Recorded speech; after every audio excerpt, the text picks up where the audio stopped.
कलयुग में भगवान के दर्शन नहीं हो सकते।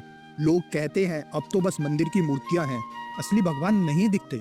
लेकिन अगर मैं आपसे कहूँ कि कलयुग में भी भगवान धरती पर आए, भक्तों से मिले, उनसे बात की, उनके दुख दूर किए और ये सब इतिहास में दर्ज है, तो क्या आप मानेंगे? सोचिए, एक रानी जिसने कृष्ण को अपना पति मान लिया और अंत में मूर्ति में समा गई। एक अंधा कवि जिसकी आंखें कभी खुली ही नहीं, पर कृष्ण उसके सामने आकर खड़े हो गए। एक गरीब चर्मकार जिसकी झोपड़ी में खुद भगवान खाने पीने के लिए आए थे। एक संत जो स्नान करने गया और भगवान ने आकर उसकी परीक्षा ली। और एक महापुरुष जिन्हें कृष्ण ने स्वयं गोपी का रूप धारण करके रासलीला का अनुभव कराया। यार, ये सब कोई कहानी नहीं है, ये सब कलयुग की सच्ची घटनाएं हैं। ये सब साबित करती हैं भगवान आज भी हैं, और अगर भक्ति सच्ची हो तो कलयुग में भी उनके प्रत्यक्ष दर्शन हो सकते हैं।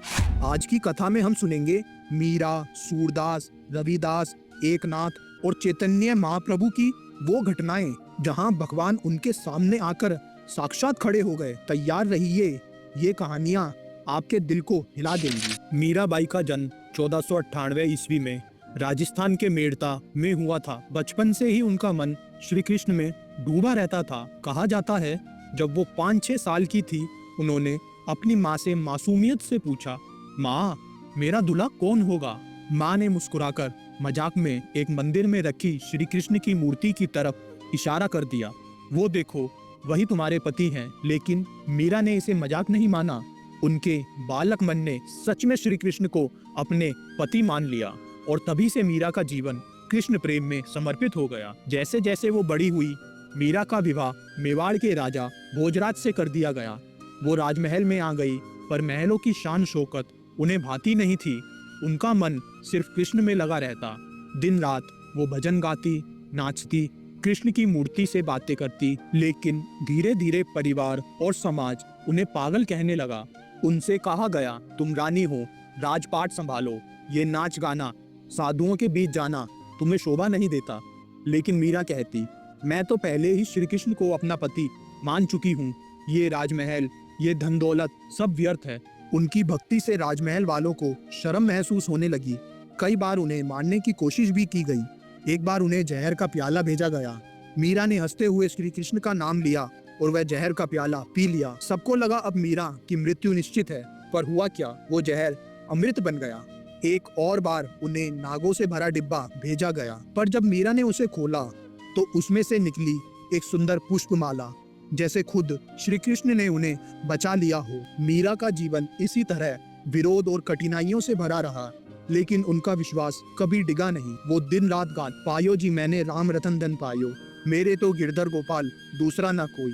और फिर आया वो क्षण जब भगवान ने उनकी भक्ति का उत्तर दिया। साल 1547 के आसपास द्वारका में श्री कृष्ण के मंदिर में मीरा भजन गा रही थी। भक्तों ने देखा, गाते गाते मीरा मंदिर में रखी श्री कृष्ण की मूर्ति के सामने आ गई और धीरे धीरे उनका शरीर उस मूर्ति में समा गया। जब लोग मंदिर के अंदर पहुंचे तो मूर्ति और मीरा दोनों एक हो चुके। सिर्फ उनकी ओढ़नी और ढोलक पड़ी रह गई। ये घटना इतिहास में दर्ज है कि मीरा सचमुच श्री कृष्ण में लीन हो गई। दोस्तों, जब कलयुग में मीरा जैसी एक रानी श्री कृष्ण में समा सकती हैं, तो यह साबित होता है कि भगवान आज भी है।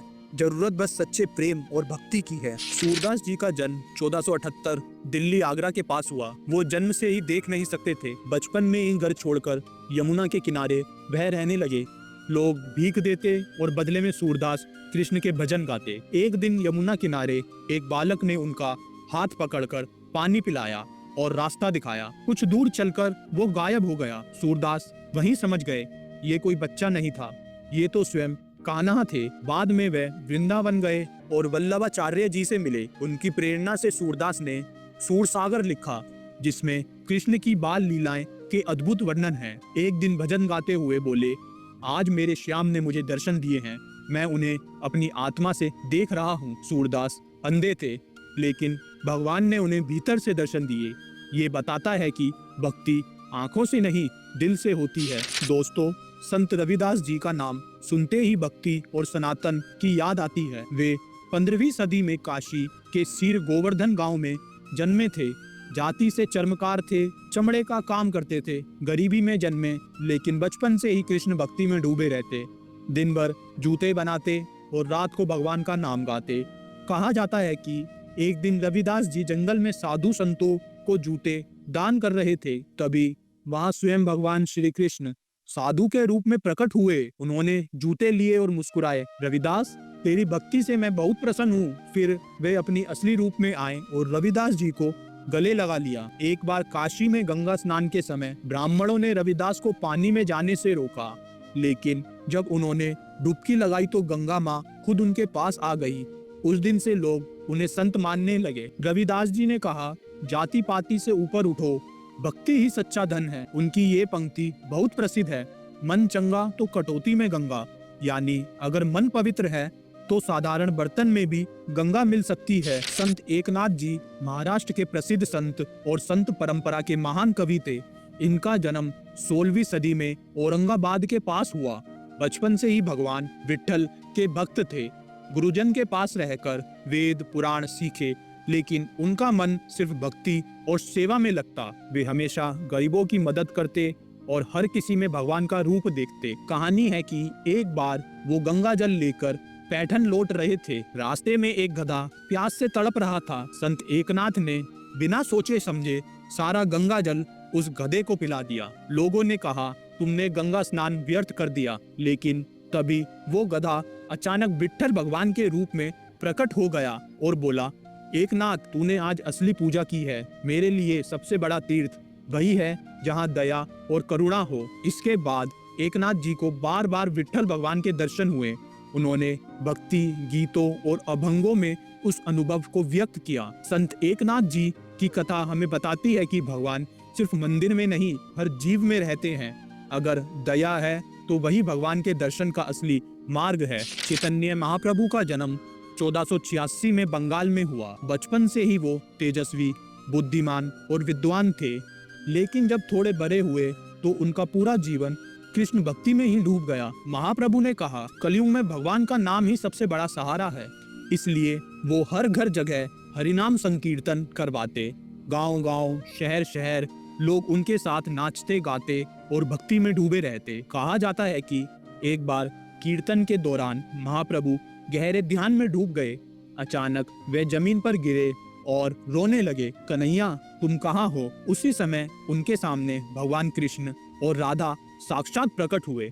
लोगों ने देखा कि उनका शरीर दिव्य प्रकाश से भरा हुआ है। इसके बाद महाप्रभु अक्सर भगवान के दिव्य स्वरूप को देखते और लोगों से साझा करते। चैतन्य महाप्रभु कहते थे, भगवान को पाने के लिए किसी बड़े यज्ञ या तपस्या की जरूरत नहीं, सिर्फ प्रेम और नाम स्मरण ही काफी है। आज भी इस्कॉन जैसी संस्थाएं उनके बताए मार्ग पर चलती हैं। हरे कृष्ण हरे राम संकीर्तन को दुनिया भर में फैलाती हैं। संत रामकृष्ण परमहंस को दक्षिणेश्वर पश्चिम बंगाल के काली मंदिर में मां काली ने साक्षात दर्शन दिए और वे रोज उनसे बातचीत करते थे। संत रामानुजाचार्य को श्रीरंगम तमिलनाडु में भगवान विष्णु ने अपने दिव्य रूप का आशीर्वाद दिया। संत निम्बार्काचार्य को यमुना तट पर राधा कृष्ण ने दर्शन देकर आशीर्वाद दिया। संत वल्लभाचार्य को गोवर्धन पर्वत पर श्रीनाथ जी के रूप में प्रत्यक्ष दर्शन हुए और संत शंकर देव असम के महान संत को भगवान विष्णु ने गुवाहाटी के पास दर्शन देकर भक्ति मार्ग का प्रसार करने का आदेश दिया। तो दोस्तों, आज आपने सुना कि कलयुग में भी भगवान अपने भक्तों को साक्षात दर्शन देते हैं। अब सवाल आप, इन सब संतों में से आपको किसका चरित्र सबसे अद्भुत और प्रेरणादायक लगा? आप किस संत को फॉलो करना चाहेंगे और क्यों? जहाँ तक मेरी बात है, मुझे तो मीराबाई का चरित्र सबसे महान लगता है, क्योंकि उन्होंने हर रिश्ते, हर डर, हर बंधन को तोड़कर बस एक ही बात कही, मुझे मेरा श्याम चाहिए और कुछ भी नहीं। यही सच्ची भक्ति है।